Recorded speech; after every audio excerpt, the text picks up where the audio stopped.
really cost Rogue. You know, it set them up. It got Nukeduck ahead. It got upset ahead. Crucially, it got Xerxe ahead. I think he actually picked up 2 kills and an assist out of the whole trade. And then Xerxe's Pantheon just ran away with the game. Okay, look, we obviously are a couple of picks and bans here already into draft. As you've already called out, Karthus, Gragas, Senna, no real changes from Rogue. Aphelios, first pick, the same as the previous game.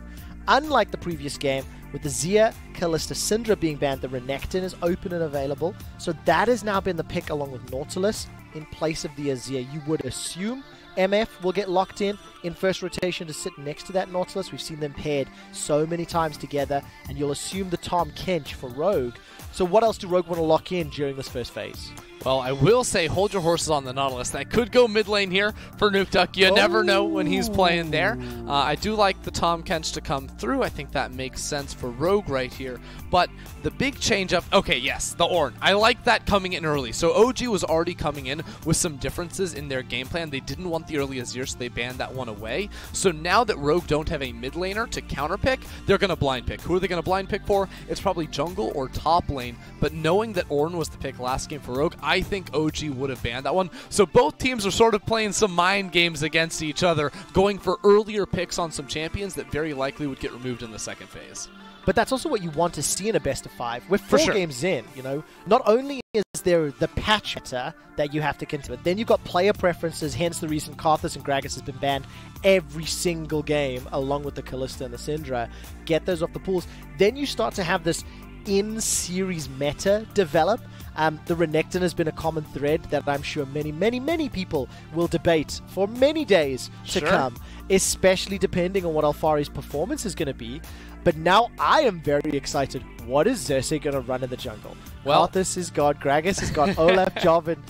Does he go Sett again? He doesn't go Kindred. Surely he doesn't go Kindred. So what they may end up doing is actually saving jungle counterpick again, like they did in the last game. Because remember, this Nautilus can still go in towards mid lane. And Rogue are already sort of thinking that. They're removing the Yuumi from the equation, right? They have a Tahm Kench down there. They're not going to be able to punish a Yuumi very effectively. So they want to make sure that's off the board. And then also remove the Cassiopeia themselves.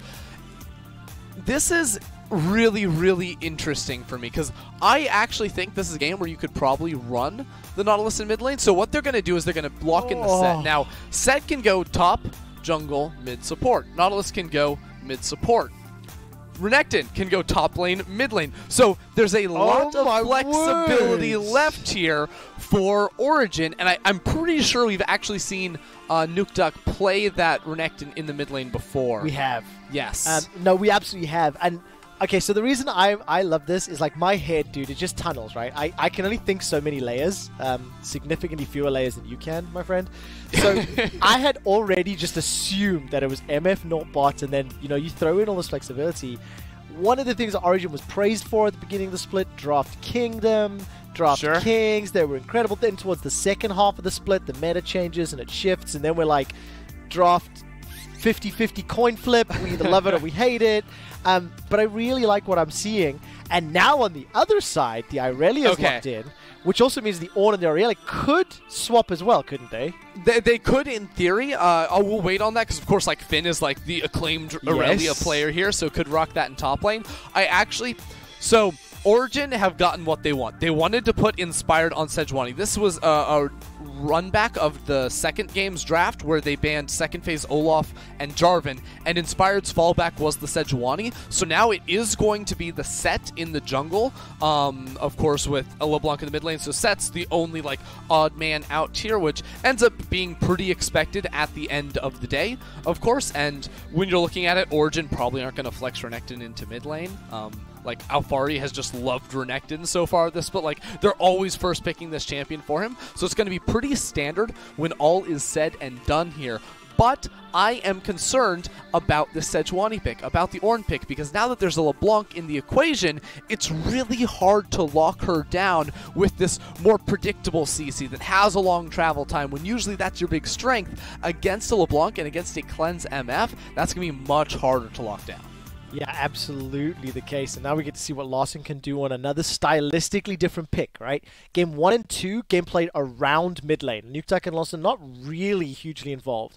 Game 3, slightly different story. Nukeduck's a Xia, game-changing Emperor's Divides in the team fights, and despite attempts from Larssen's Echo, he just really wasn't set up for success. The timing of the engages, the locations of the engages, the amount of information for the engages. Let's see what Rogue can do. Their backs are against the wall as they're taking on Origen.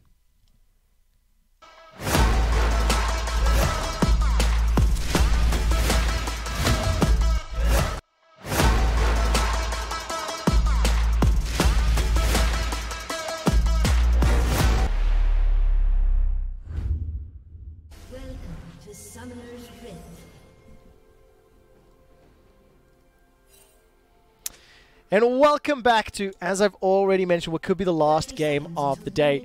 We ended the draft talking about the slipperiness of Nukeduck's LeBlanc. I am personally excited because I think I said at the beginning of game 1, Ender, that I want to see Nukeduck on Playmakers. I want to see him on champions that he can outshine. And I really like the fact that he's on a LeBlanc now.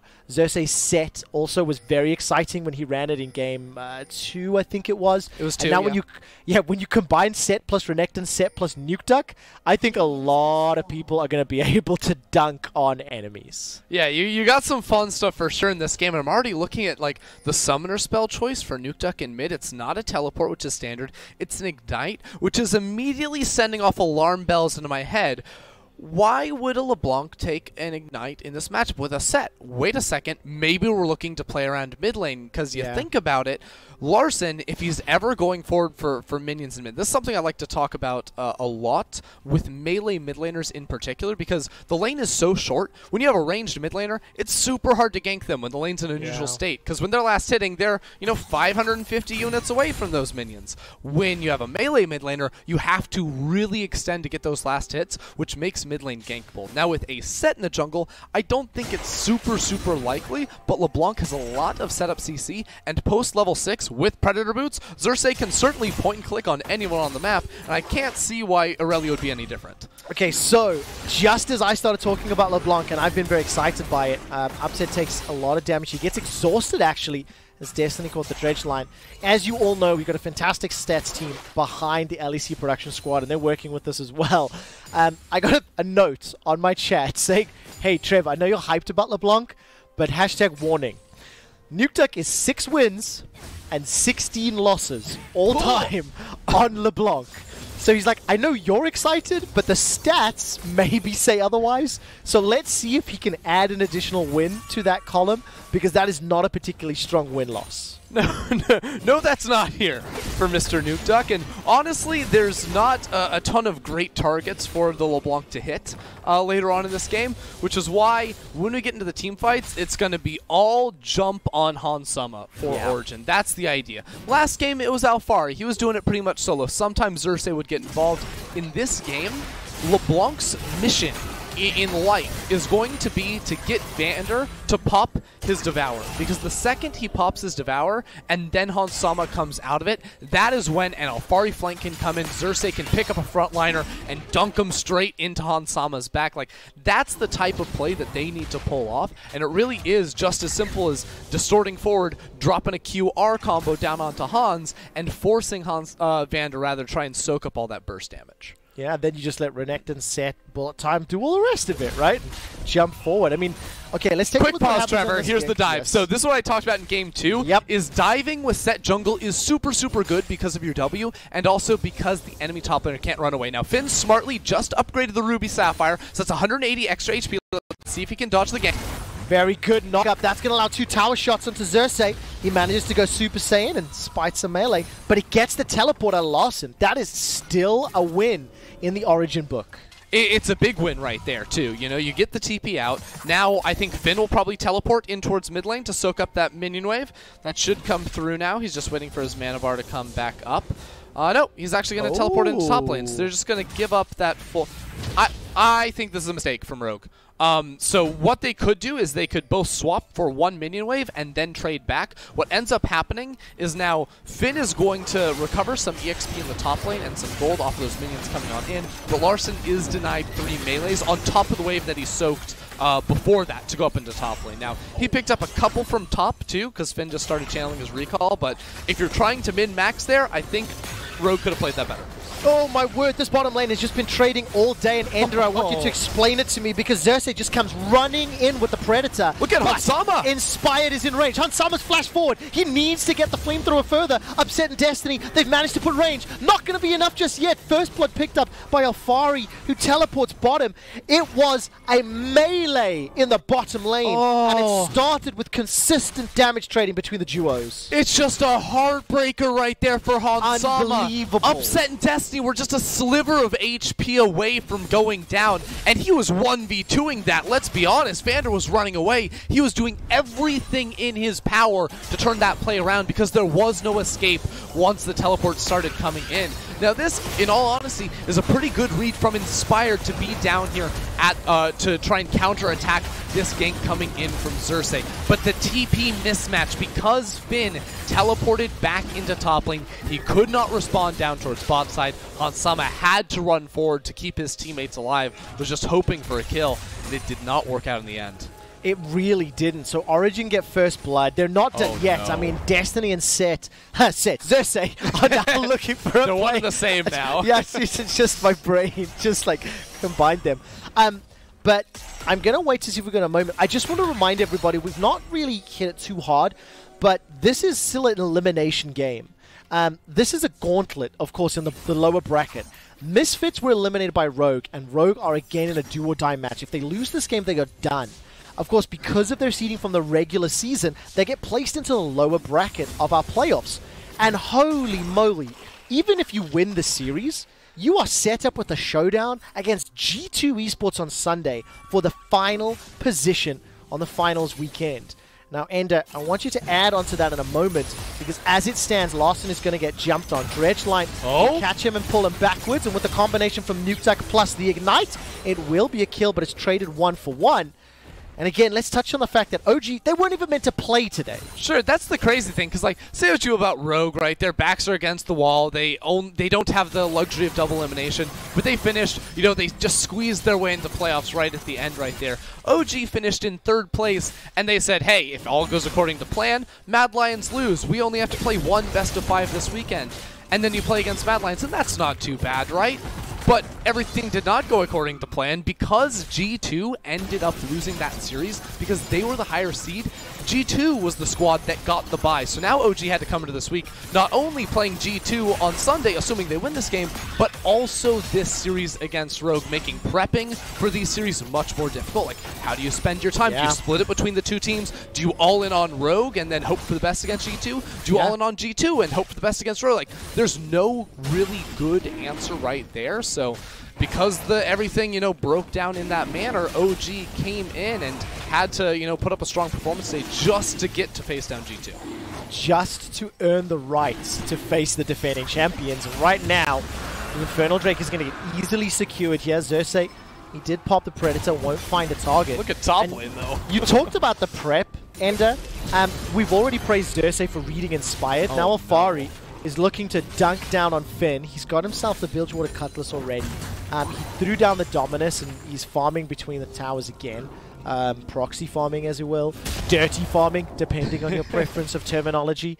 But while that's happening, now Xerxe is looking for another opportunity. He's got the Showstopper available to him. He can flash Showstopper, flash Suplex, decides against it. As Hansama was backing away, had himself the Flamethrower out, and manages to push OG away. Alright, so now it's past 8 minutes, and the Dragon is down. I think they're just going to ult that wave, right? Upset just cleared that one away, and now swap in towards the Herald, using that ultimate to buy themselves a lot of time up here. That's why Inspired is actually running on over here and trying to start this one up. It's trying to sneak it away from Origen before this rotation comes on through. And because it's a... I was about to say because it's Tahm Kench, they can actually pour it up in there, but it's a level 5 Tahm Kench. This play is a little bit more risky. You can see Inspired not feeling super confident, is pulling the Herald way towards his team to try and make this one actually work out. Destiny's trying to get this quickly as he can. He does manage to get the vision from the Scryer's Bloom, and with Upset using that strut movement speed advantage, will be able to get up. Alright, so Rift Herald does not go down. Origen, 2 kills to 1. They're 1,000 gold up, but they did concede the Infernal Drake. It is a Cloud spawning in 3.5 minutes. And when we look at this duo in this top lane matchup, slightly sort of meta question for you, Ender. Hansama and Vander, as a 2v2, how do you feel they performed today against Upset and Destiny as far as the 2v2 is concerned? Because this laning phase kind of went Hansama and Vander's way until jungle intervention. Yeah, so this laning phase, like Hansama obviously got a big CS lead off that play as mid lane Nukeduck, the slippery man, is able to get on out of there and goes back in for a little BM auto attack. You'll love to see it. I believe you did ask a serious question before that play happened, though, even though it deserved its time in the line. It was how like Hansama and Vander have actually fared in this 2 versus 2, and honestly, I think they've done a pretty good job. I would say I do not feel the 2v2 has decided this match really at all. It has been about junglers, it has been about top laners, and when bot lane has swung one way or the other, it's come down to like TPs into the bottom lane from Finn, like you remember that game 1 play that was really sweet, or junglers getting down there. And that's where I would say OG have the edge, because they have managed their minion waves better to set up for Xerxe ganks, not just in this game, but in the last game as well. You remember one of those big kills came down from Xerxe getting in there, game 2 as well. So it hasn't been about anything about mechanics or anything like that. It really does just boil down to the fact that OG have controlled their lane states better than Hansama and Vander in the 2v2. One interesting trend that I have noticed, historically Origen had been a team that had conceded dragons in favor of Rift Heralds. All split long, that had been a decision-making priority or a decision-making tree that they had followed and abided by. But Rogue have had the better of them as far as the Rift Heralds are concerned this series. Admittedly, OG have been in positions where it hasn't impacted them hugely. You can see they've got a gold lead. So even if Shelly comes down and pops a few plates, it'll even the game out. But comparatively, it's a little different to what we've seen in the past. Finn, Flash is available to him. He's already used the Unstoppable. Call of the Forge Guard comes down. By some time, Xerxe slam dunk, I think, was interrupted by the Bellows Breath, and that means that Finn takes a few extra seconds to go down before Vander arrives. Like, Xerxe was trying to, like, pull its Excalibur out of the stone right there. Just went flying. Finn was sitting there. He's just a rock, man. Wasn't going to go anywhere. They still the Bellows Breath? Was it the Bellows Breath timing for the showstopper? That literally just interrupted it. So Xerxe was going to hold on to his ultimate, but then Alphari landed the stun on Finn, so he's like, oh, wait, I have the window where I can press R. But as he's in animation, Finn comes out of the CC and just presses W, so it was a bit unfortunate, but this is a sweet repeat play. No. Oh, Hansama, you're way too far forward, buddy. Is this going to work? Alphari is an alcove gamer. Is this going to work? This is the best alcove play I've seen. Oh, no. No. That's my fault. Sorry, Alphari. I cast a curse to you. Nevertheless, the setup was great. Hansama had the support from the rest of the team, and Finn's teleport definitely helps out. I love this. Look at Upset go. Yeah, just land the chains. Bullet time should be just about enough. Not available. Upset is going to pick up the kill and flash to safety. He's definitely playing to win the series and set up a showdown with G2. Trevor, what happened to Origen? This is not the Origen I know. Games 2, 3, and 4 have just been a very different way for this team. And I love kind of everything I'm seeing, or at least the majority of it here, as they look for yet another play inside of this river with 5 members around. I mean, that sends a huge message. When you see Upset after he's pushed the wave, roam to back up Nukeduck, and go for the tower dive on a ganking Misfortune without an ultimate, it's a glimpse into the mentality and the mindset of the bot laner. And also when you look at the draft, I kind of made a bit of a joke about it in the previous game, but we have seen 26 unique champions played in these 4 games. That's the same amount that Rogue and Misfits had, and 3 more unique champions than OG versus Fnatic. A lot has changed. The priority on Ornn, the decision-making that Origen had when they played Fnatic, could not be more different to what we are seeing today. And what this means to me is OG are adapting, they're changing a little, and it adds some question marks to what potentially will happen on Sunday. Regardless of who wins here, G2 are going to have a lot of information to digest to figure out how do they approach their opponent on Sunday's BO5. Right, and obviously they still need to get through this game first. Yes. And people will come out of this game and be like, oh, like Origen, like not that much has changed, right? They're still the same old Origen. It's just the quality of opponents is different, right? And you can make that statement when it's Rogue compared to Fnatic. But the fact is, they are playing differently. Don't look at the scoreboard, don't look at the teams, look at how they are moving on the map. And Origen are playing very smart, very controlled League of Legends. Like, Alphari smurfing down here on towards Finn. It's a very, very good matchup, but this pressure now in bottom lane, in top lane now with Nukeduck as well with a big CS lead there too. They're going to keep pushing down towards Rogue further and further, and you expect to see them balloon this gold lead. That mid game that Origen maybe haven't been super great at taking a lead and pushing it further in the past, that has not been an issue for them today in the games where they get early leads. Completely agree. Completely. And Alphari on this Renekton, 101. Blade of the Ruin King completed, another 47 CS, correction, 42 CS until his Cull will also proc. It's helping OG get this 2,500 gold lead. They've evened out the tower score. And despite the fact that I personally have memed the Renekton a little bit, I think you cannot deny the pressure that Renekton applies in-game during a laning phase. Regardless of the performance, regardless of the scoreline, when a Renekton is in a game, the players have to consider and evaluate what can it do. And right now, Alphari is showing a pretty good showing. Keeping in mind the tower dive from Xerxe top, despite it being outplayed, there's been plays around Alphari, and right now, Rogue are being pinched in. Ledgeline will find the target. Oh. Gets dunked on. The Devour comes out from Vander. That buys a lot of time. Enough time for Larssen to come out. The Flawless Duet gets a 2 or a 3-man stun. And Inspired will get taken out. Thank you very much, says Nukeduck, for that kill.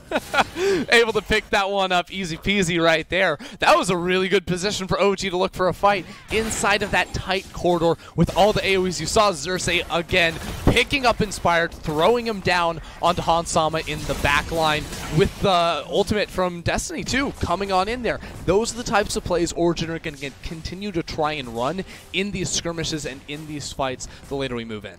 What I also really like, Upset's Misfortune, Essence Reaver to 0-2. He's moving himself around the map, right place, right time. I even love the fact that Scryer's Bloom gives complete and utter vision, just before the fight starts. I mean, they just got pincered right there.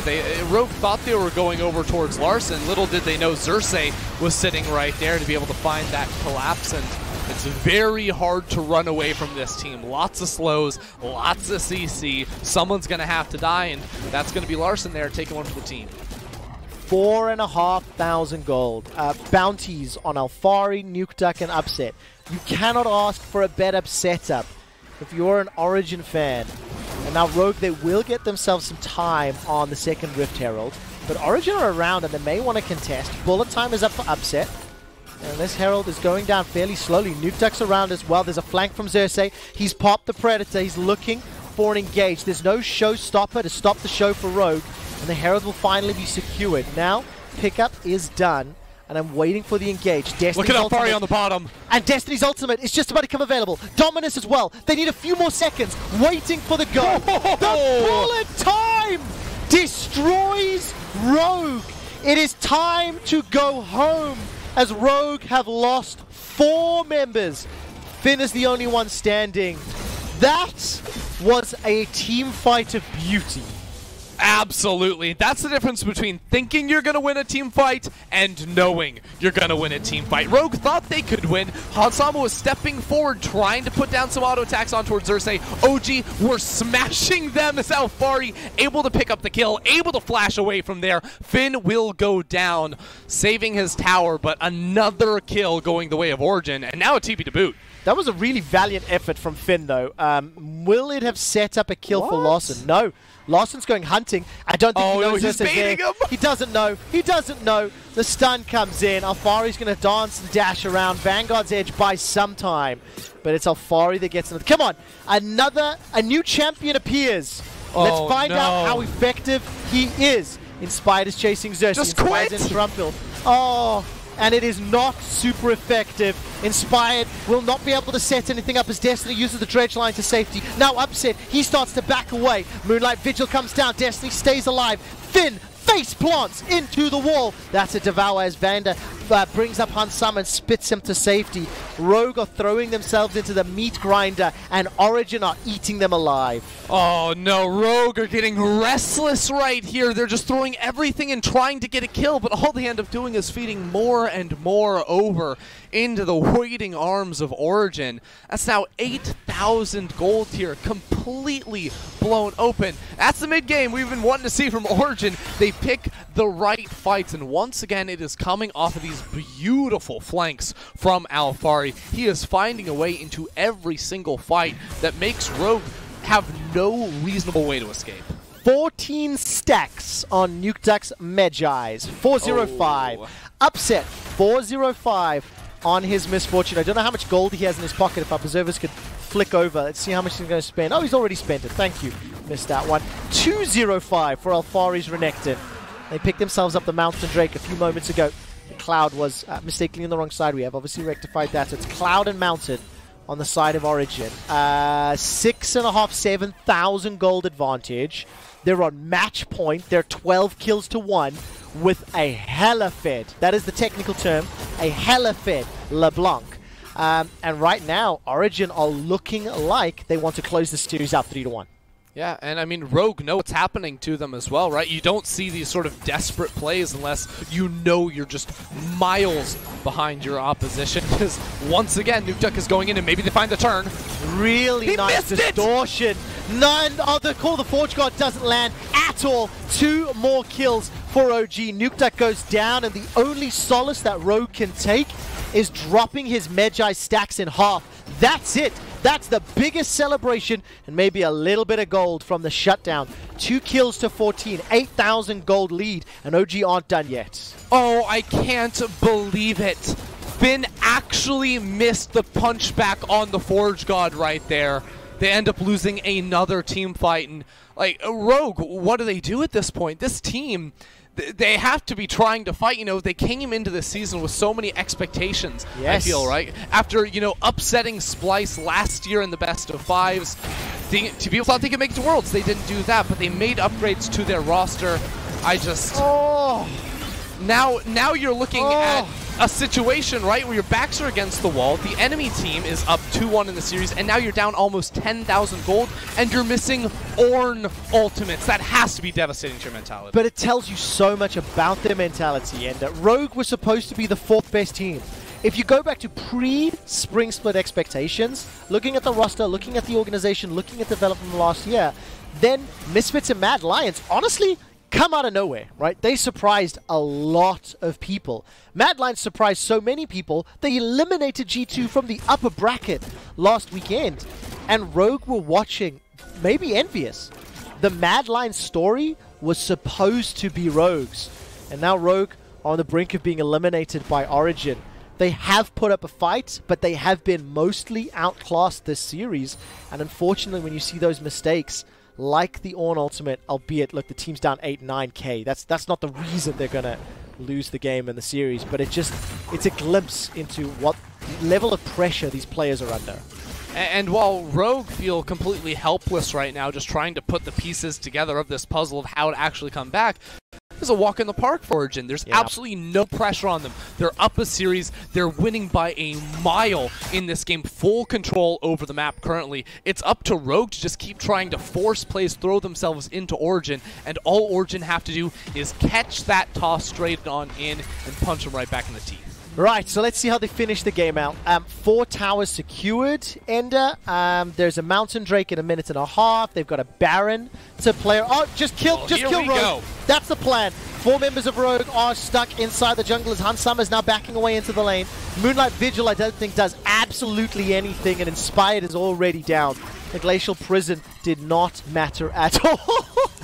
Alphari takes a trip to the side, and I think they're going to go hunting again here, and there's the depth charge from Destiny. Look at the Alphari flank again. Vander. Vanguard's Edge doesn't even find a target. Finn connects with Paul the Forge God, and he's forced upset away. Hansama stays alive, but I don't think it matters at all. Larssen is surrounded by 3 members as Alphari 3-0-6. Blade of the Rune King, Black Cleaver, BF Sword is destroying Rogue. And Finn is just trying to do something. He's hunting himself a diver.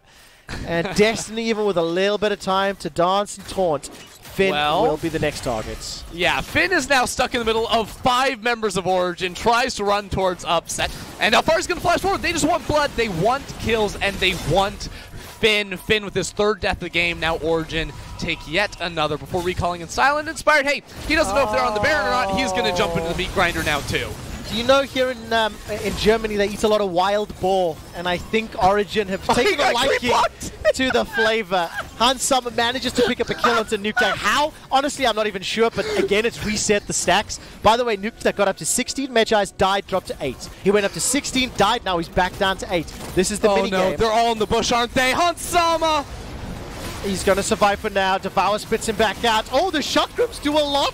Larssen's managed to arrive. The Vigil will be able to find at least a single route. Upsets come in to arrive at the party. Bullet time. 1, 2, 3 members are being rat-a-tat-tatted by that bullet time as Finn's teleport brings him right into the fray despite getting a 3-man knockup. His AD carry is dead. His mid laner is run for his life. And Rogue have conceded 20 deaths in 25 minutes.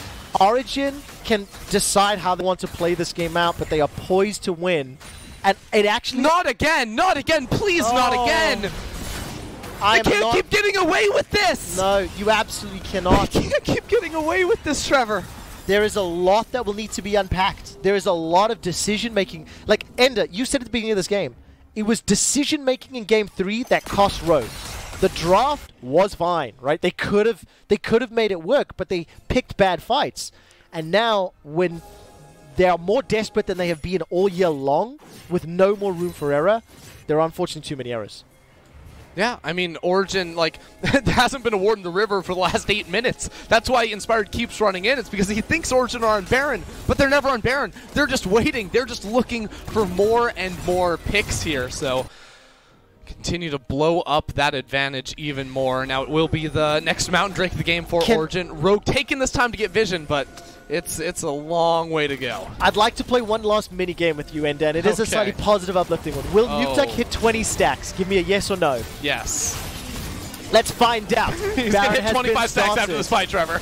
Oh, let's find out. Vander does get caught by the dredge line. Alphari has come in from behind. Baron is going so low. We'll find out who's going to win the Smite fight. Nukeduck and Upset have arrived. Bullet time is available. It's going into the pit. That's Inspired dead. Rogue dead. Bullet time picks up Baron dead. Rogue are done, and Rogue will be eliminated by Origen in the second round of playoffs. Hans Summer is putting as much damage down as he can. Here comes Xerxe, though. And Xerxe sneaks in from behind, hits him with the haymaker, and Nukeduck sends a sigil of malice into his face. 25 kills, 22 stacks secured. I wanted to know if he hit 20. Ender said he hit 25. I think you're close to right, my friend. But as it stands, Origen with Baron, can they end? I think that they can. So they have Baron buff. It's probably going to be 2 inhibitors here. We're still only 27 minutes of the game, so the death timers are short. They're not even going to stick around for the first inhibitor. I honestly, Origen are playing with their food. They just want more kills. They just want more kills. Your team's not there. It's a Tahm Kench arriving with no support. Nobody was in his belly. Inspired jumps in, uses his ultimate. It does nothing. Larssen is down, and Rogue are and Alphari's on the flank again. Rogue are defeated. Unbelievable. Still charging on forward there. OG coming around on the flank with a suplex to snipe out Inspired in the back line. Dive into the backside as well as Finn gets deleted from Summoner's Rift. Origen are going to be able to walk in for the rest of the victory to finish off the game, to finish off the series, and to go up against G2 on Sunday.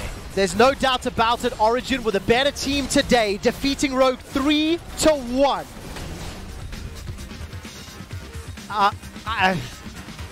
I think I can forgive the last few deaths from Rogue. I think the last 3 to 5 minutes, they were down so far. They were just checking Baron. They tried to make a play, but it was not great to watch. No. But I think I can understand why, and I want to empathize with the players. They have just been eliminated from playoffs, from their gaming houses, under such difficult circumstances, and ending the split in a little bit of a disappointing tone.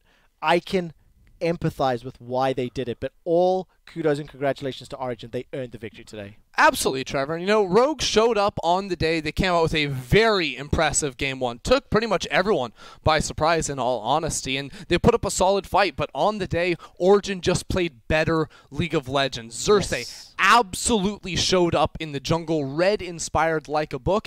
And Alphari, both in lane and out of lane, was absolutely carrying in these team fights. Everyone on Origen played well, but those two players in particular stood out to me.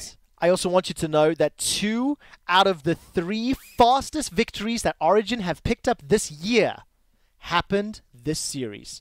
Game 4 and Game 2 was the first and the third fastest victories, right? They are changing a little, and you can make comments on the quality of competition, of course, but they will set themselves up for a match against G2, and that's going to be interesting.